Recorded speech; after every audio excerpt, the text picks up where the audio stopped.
Yeah, I don't know. I don't know if I could ever do it again. Being homeless, driving around in a shitty car, eating out of the dumpster.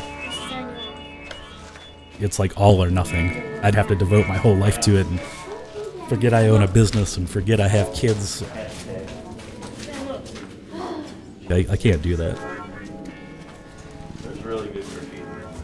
But that's what it was like for me at the time. I didn't think about doing anything except for playing music.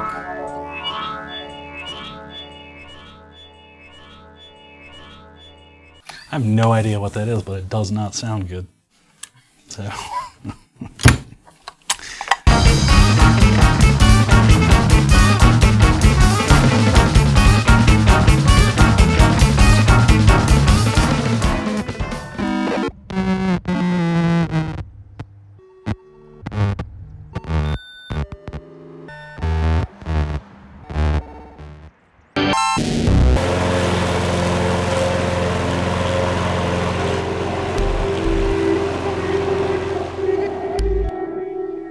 The first thing that made me look at a schematic was my broken DoD 250. That's pretty much all I've been doing ever since.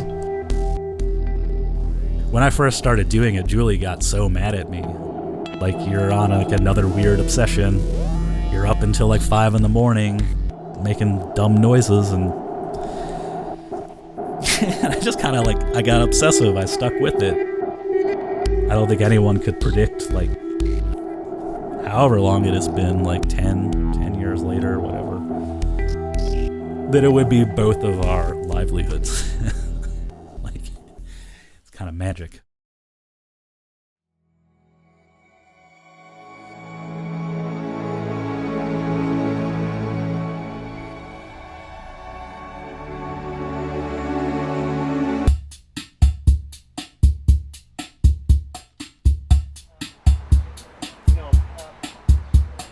This is Kindy Sue. It's the first apartment we lived in together in Akron, where I sold spoons and she booked bands.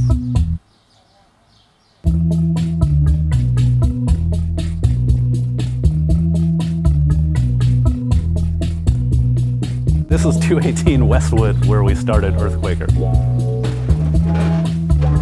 I built pedals for friends here. I caught the carpet on fire. I blew up an amp with a pedal. I didn't know that you could do that. Sometimes the whole neighborhood smells like donuts. This is 467 Letchworth, and this is where we really started EarthQuaker. I designed the hoof, Grand Orbiter, Hummingbird, dirt transmitter. I made the dirt transmitter here. Tone Reaper. Dream Crusher. Julie named the Dream Crusher here while she was doing Texas. It's the first place I ever blew up a capacitor and it hit me in the eye. Sucked. We're in the backyard of our current house. We made the dispatch master here, rainbow machine, kit commander, organizer, hired our first employee, Jeff France, and our second employee, Justin Seeker. He used to sit next to me and eat vegetables that he pulled out of his pocket. We just kept hiring more and more people until we had 9 people working in our basement, which our daughters refer to as the basement people. We decided it was time to move out into a shop across town. He nailed it. He's an actor. Actor. We're in the back of 328 Bishop Street. First shop we moved into when we moved out of the basement. We started hiring people, started making pitch bay, palisade, afterneath, even a day where we had to hire 8 people. We outgrew this space. This is where we work now. We got it?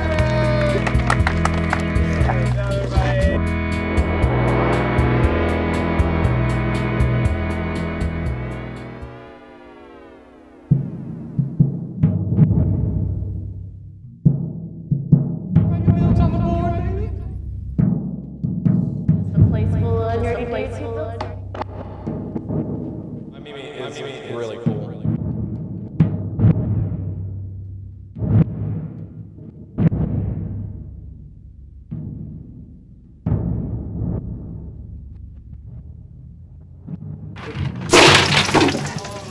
And it doesn't make any sense. And I'm like, no! And everybody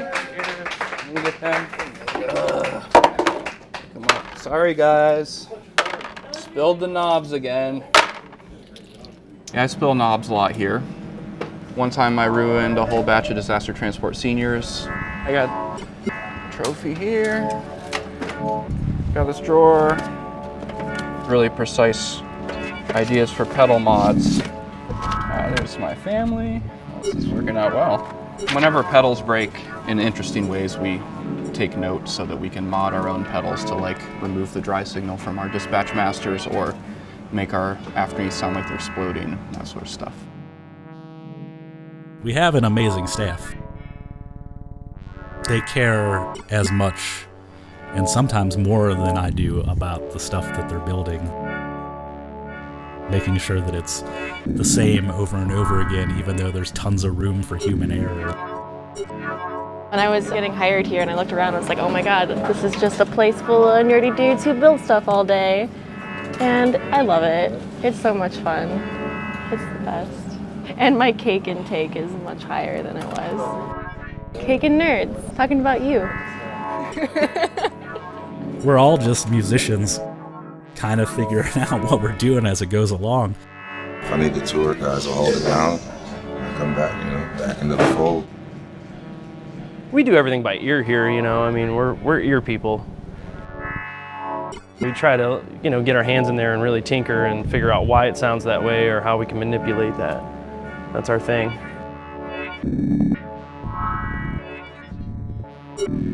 Sometimes we get these repairs and I read the description and I tried to recreate it based on the things that he said and I couldn't get it to fail. So I'm just going to give him a new circuit board. But this will probably work fine for anybody. So we have a little dice rolling tournament that we do to see who gets it. 95. Whoa! 18. Yeah. Watch that spider. Oh my god. Loaded dice. That's why I scored. This prototype I've been working on here, it's not quite done yet.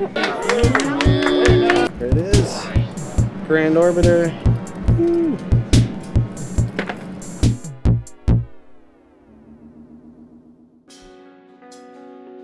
We've been really fortunate to find people who take a lot of pride in their craftsmanship. And it all comes from being artists and they just kind of take on these projects as their own.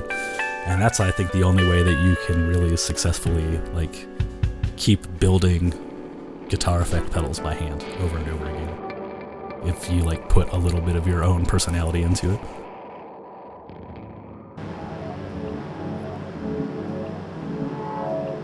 Glad I trimmed my fingernails this morning.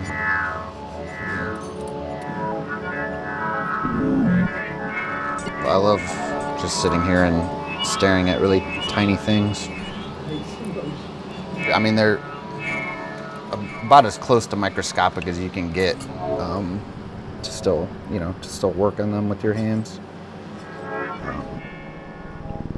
This is a fun one. When you tell people that we do stuff by hand, this is we really do stuff by hand, even down to this.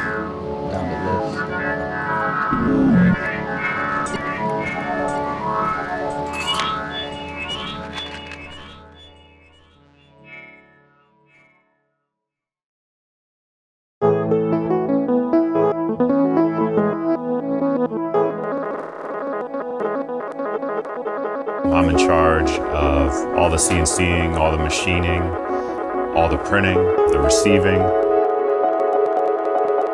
Basically, we just had to figure out everything on the fly, and we're still figuring things out as we go. It's fun.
So I'm trying to make this bean-looking thing. I'm not sure what I'm doing, honestly.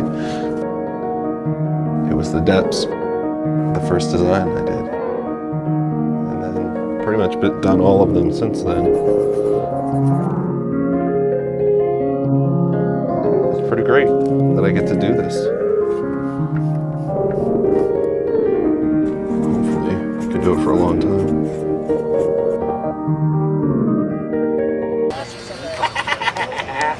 That actually went in my...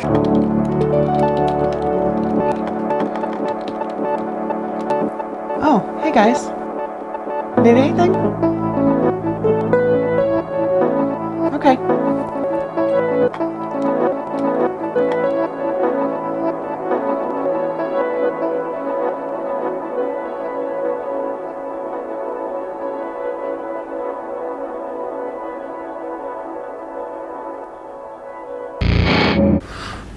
Smells really good.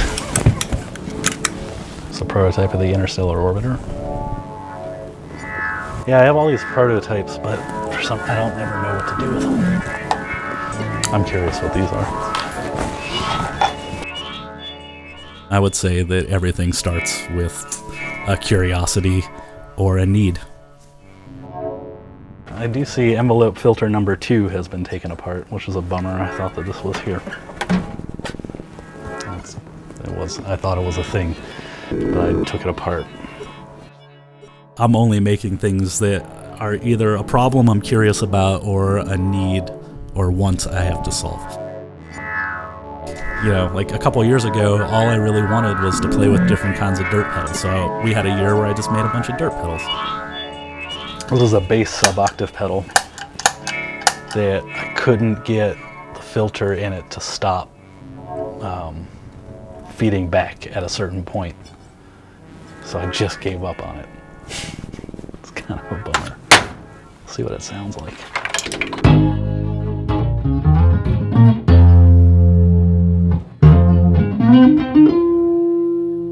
The filter's not feeding back anymore. All you have to do is like put it in a cabinet for like 3 years and it'll come out a working pedal. There it is. That's why it didn't become a pedal.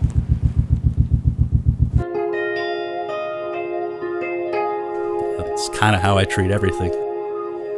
I learn the basics of how to make it work and then see what happens. It keeps it interesting. This is the one where it's sort of like, I think this is cool and I keep playing with it, but then I sort of wonder, like, does anybody, is this useful? Like, really, for anybody other than to do what I was just doing with it? Like, just...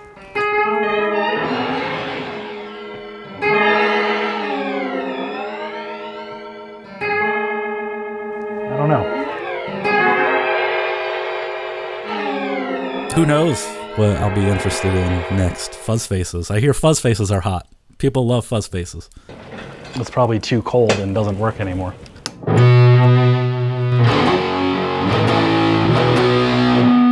No, sounds good.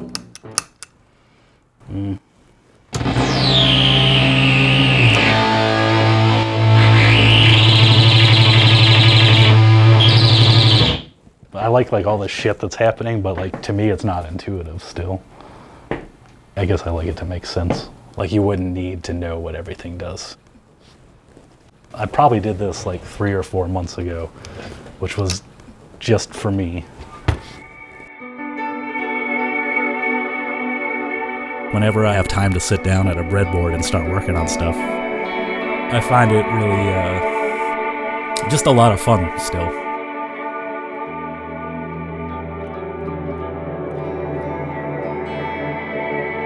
I don't know what this is. Oh.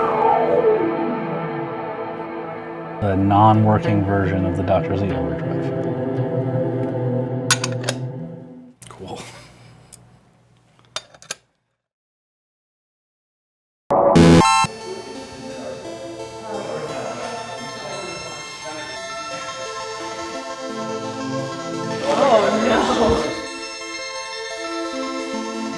Place the tip of the deuce firmly in the nostril. Lift finger from top of funnel, thus allowing liquid to flow into the nose.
Ben Vehorn owns a studio in Akron, Ohio called Tangerine. If you bend it just enough where the water doesn't slosh, you can get cool pitch bends.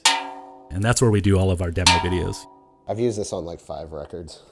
Can you grab me 2 of the blue cables from in there? There were certain spots in the woods where there was nothing, where it was just silence, and you're like, whoa, and then you start to hear it kind of creep back as you're walking in.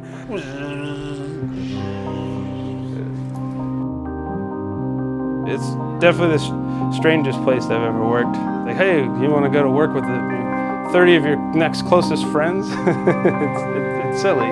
Everyone really cares about what's going on, because that's like, most people are like, oh, I just show up to work and whatever. If I have a shitty day, whatever, I have a shitty day. But it's like, if you have a bad day, like someone's pedal doesn't work, like that blows.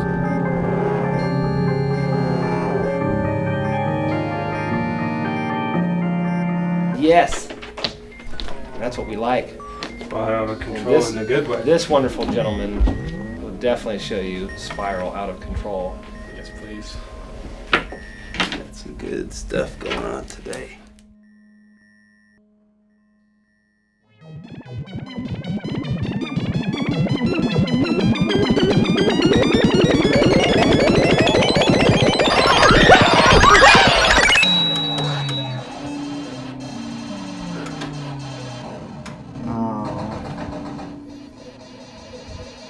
Very fondly remember arcades being everywhere.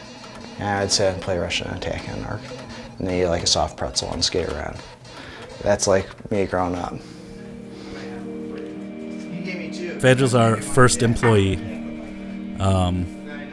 I hired him part-time, and even then I was a little bit skeptical if I could afford him. But right away he like kind of proved himself to be like the best thing. This is Jamie's first record. He knows everything about every pedal. Like if something comes in and it's broken, he can tell why right away. He is the second me. Sorry, man. I can keep telling you stuff all day.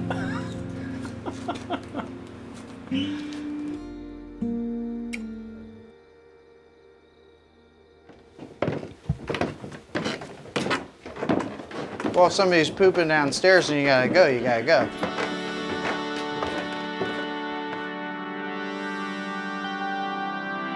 Audio Pulse, digital time delay system.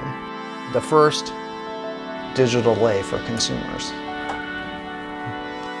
I've known him since we were 14 years old. It was a melter. It like melted my brain. Like this stuff right here.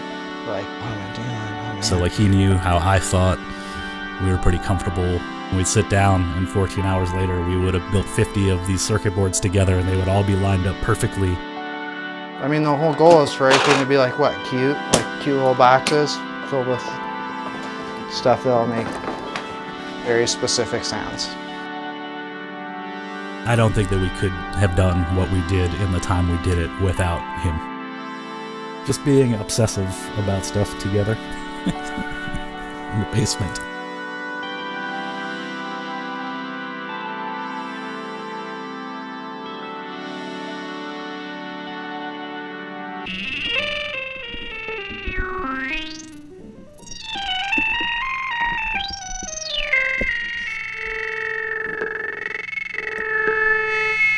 More Doppler on that thing.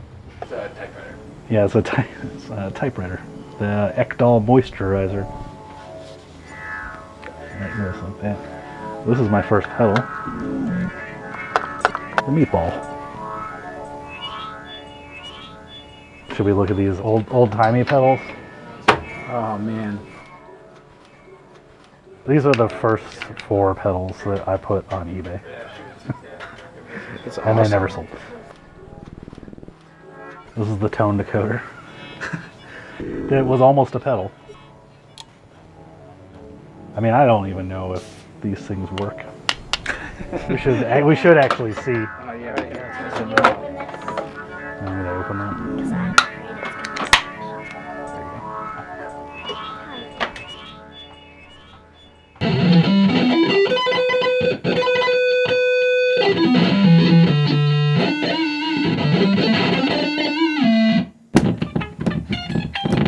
wonder if this works still. I bet it doesn't. Oh, it does. No, it doesn't.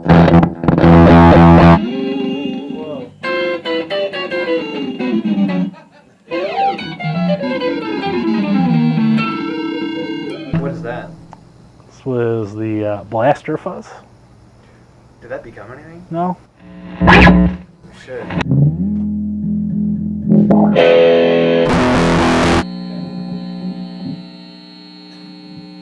It's cool.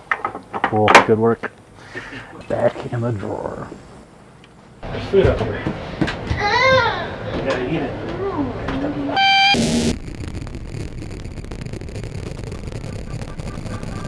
And that is why I was not looking forward to the big parade on Main Street.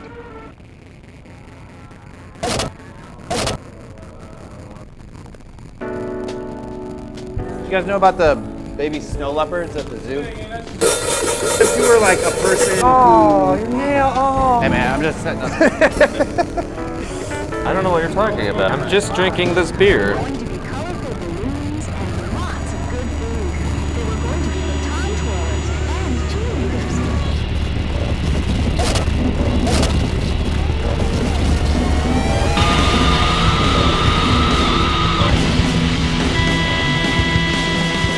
I don't think any of us could survive without playing music. You know, it's sort of like a thing we've all been doing ever since we were children. It's hard to stop.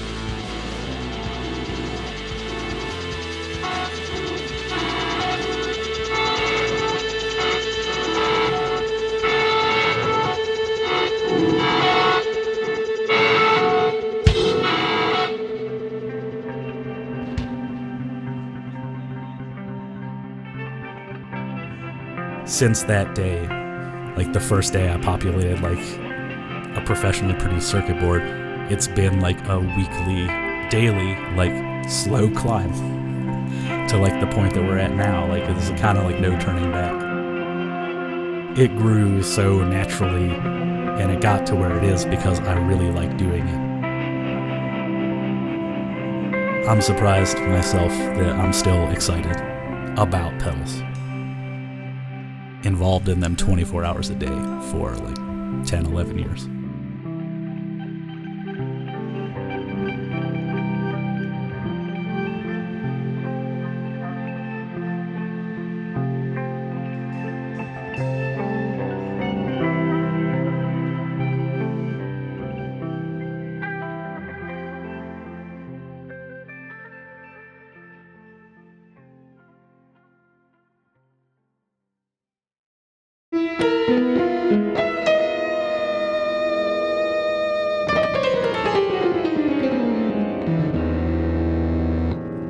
Feel cute today.